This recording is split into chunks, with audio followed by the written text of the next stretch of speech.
Hey, how's everybody doing today? Bob here at the Gilligallou Bird, downtown Almont, Ontario. I just wanted to talk today. We've talked a lot lately, actually, on a lot of our social media platforms and stuff, on the annual Finch Forecast that takes place. So there's a group of in the neighborhood of 200 citizen scientists that they call them, and these volunteers go out into the boreal forest of Ontario and do data collection on seed, berry, cone crops of various tree species.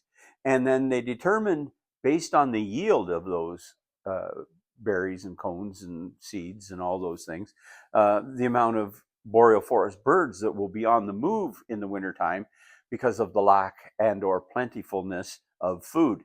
So this year in particular, it is considered a flight year, which means we're seeing a lot of boreal forest birds leaving the boreal forest and moving to other areas of the province. Some coming southward, some going east, some going west, but they're definitely moving out of the boreal forest because of low cone and berry crops. Now, some of that is attributed to the natural progression and yield of the trees. Some years there's a high yield of cones and berries. Some years there's a low yield of cones and berries.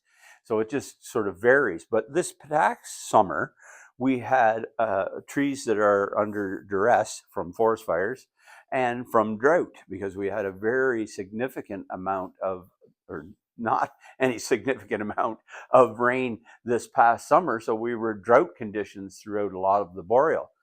So that also puts stress on the trees, and that they tend to restrict the growth as well. So we saw that that was a factor. So we're seeing a lot of birds. So inside the Finch forecast, we talk about a variety of particular species. We talk about common redpolls. We talk about pine grosbeaks, purple finches. There's a redpoll, red crossbills, white-winged crossbills, pine siskin, evening grosbeak, and we get down into blue jays in the same family, red-breasted nuthatches, Bohemian waxwings, and all those types of birds. So we're already seeing evidence of that here. So we're here in the store. I collect the same kind of data in a way because I talk to people all the time. So people come in and say, "What do you see in your feeder? What do you got? What do you, you know?" And then a lot of our regular customers, I know where they live. So some are rural, some are more urban, and we see various birds in various areas based on some of this study. Well, the interesting part of that, outside of the Finch forecast, we're seeing other birds that are moving. So I wanted to talk today about one in particular that's been spotted locally, which is the black-backed woodpecker. Okay, so here we go. So here's the male black-backed woodpecker.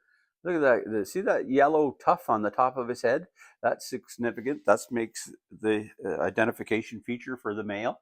The female doesn't have that yellow on the top. They're an interesting bird. They, like all woodpeckers and things, they do a lot of drumming. They communicate through drumming. They have their territorial march through drumming. And the drumming is significant. I like to reference it it's a similar, not similar in sound, but similar in nature. In that, if you're out in the bush in early spring, sort of like mid-April ish, or even earlier sometimes, depending, uh, when you start to hear the yellow-bellied sapsucker show up, their drum is very distinctive, and you can hear it plain as day, and you say, "Oh, sapsuckers are back." And this guy's about the same. So his drum is very significant as well.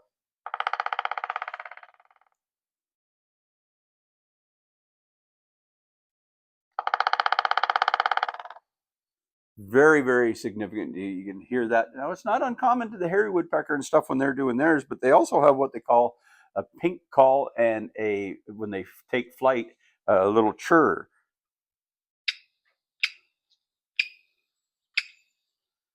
So that's the pink. And there's the chirr.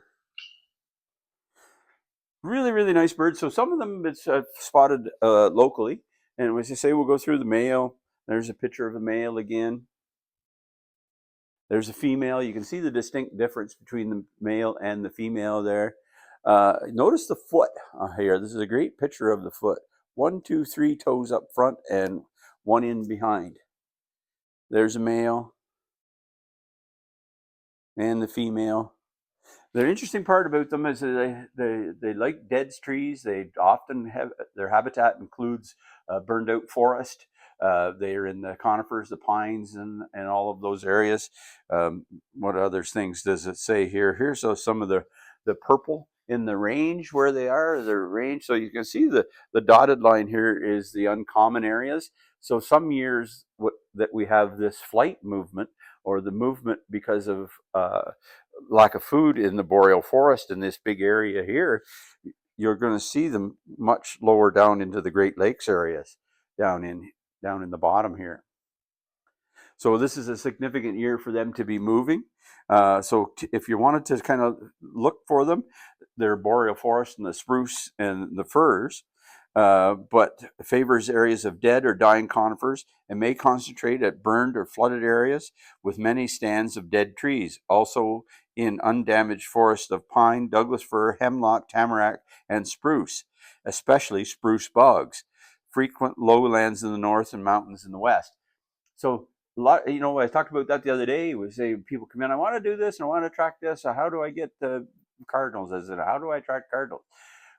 Well, it's all about the habitat. So if we want to see what bird we want to see, if we want to see the black-backed woodpecker, we need to get into the conifers and that kind of stuff and see if they're moving. Now, some have been spotted at some feeders and things, which is a great way to find them. And we have the bird counts coming up this at Christmas here, so that is a great time to get out and kind of see them. They feed on insects and all those things and grubs and what have you in the dead trees, and they're just a great little bird to go and see. Have yourself a great day. Thanks for stopping by. Much appreciated. Let me know if you see one. It'd be great to see.